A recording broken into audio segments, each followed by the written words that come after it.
Sober home raids are becoming a common headline in local news. Earlier this year, the Sober Home Task Force hit 2 Boca Raton offices, a Delray Beach Recovery Center, and a Green Acres Sober Home.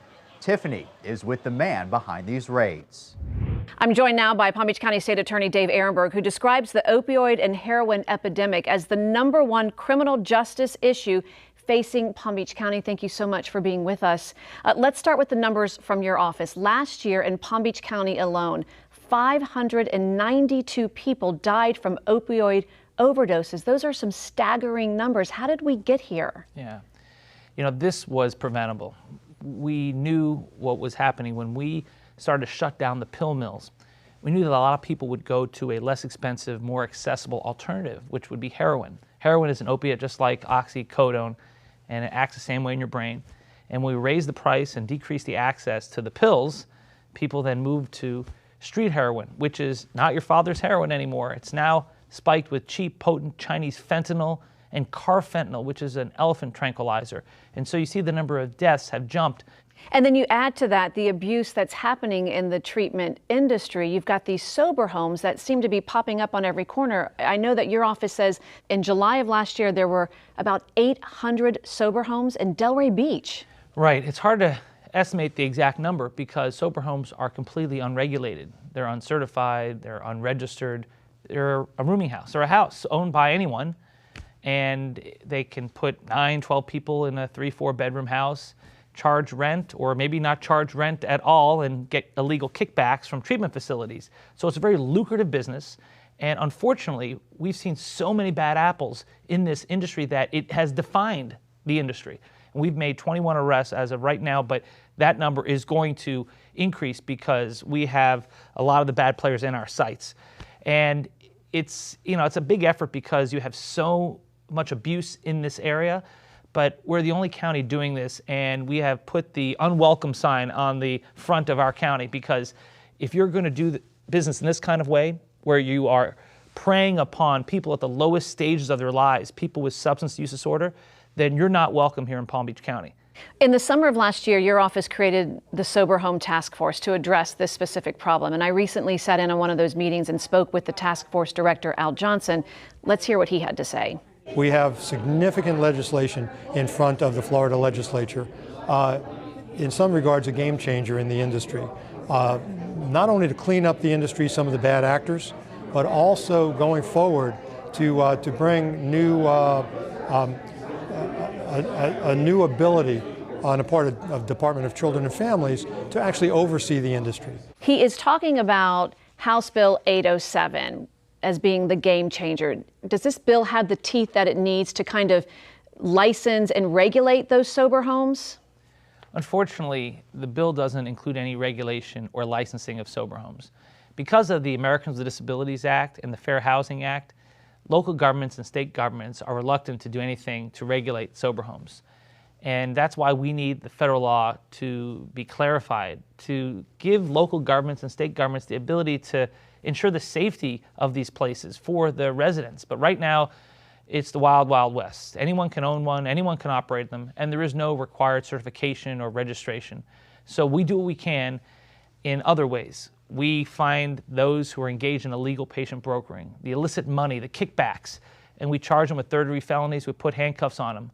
What happens now moving forward in terms of helping those who need the help with this substance abuse? Right. Well, we think that our law enforcement efforts are starting to make a difference where the word is out that you're not going to get away with this kind of conduct in Palm Beach County. And we're starting to see some of these places move elsewhere. And ultimately, we have to look ahead to see the kind of unintended consequences of our actions. Just like with the pill mills, we knew this would create a heroin problem. And just like with our fight against the rogue sober homes, it can create a homelessness problem. And that's what we have to do at the first stage and not wait till that becomes a crisis. Palm Beach County State Attorney Dave Aronberg, thanks for your time. Thanks for having me.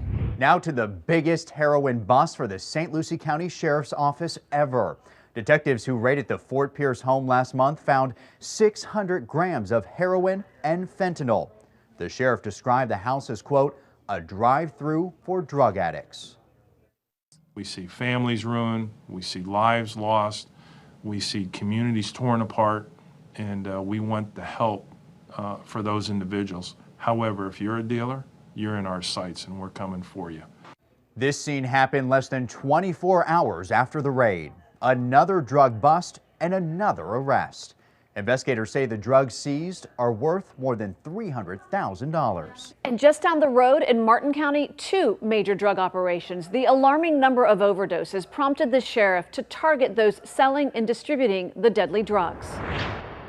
As our cameras rode along with undercover detectives in Martin County, they responded to 3 overdose calls in under 2 hours. What become the norm is this. Like this one, a man apparently shooting up, overdosing inside his truck at a busy Stewart gas station. There's probably a good chance he just bought that drug somewhere in that area, and that's the first spot he could find to pull over to use. As an opiate addict, you'll get whatever you can get your hands on. This undercover narcotics detective in Martin County knows all too well about the war on opioids. It's something we deal with on a daily basis. You see these people, they may start out with a legitimate prescription. When that's done and gone, you know, they for whatever reason, they can't get a valid prescription anymore.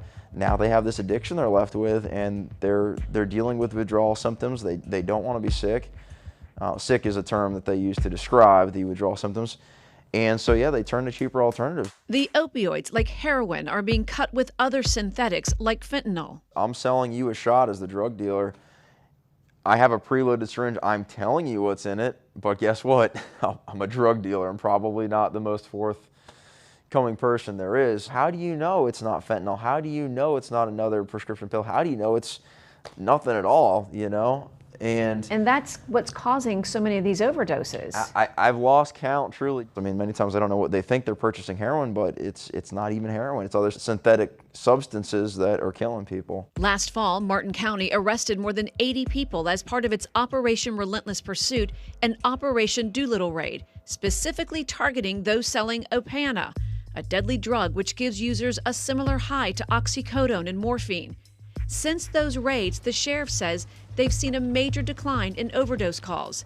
And since deputies started carrying Narcan, Sheriff William Snyder says dozens of lives have been saved. But if it wasn't for that Narcan, we would have probably had another dozen deaths here in Martin County. You're playing Russian roulette, and a lot of people are losing and dying.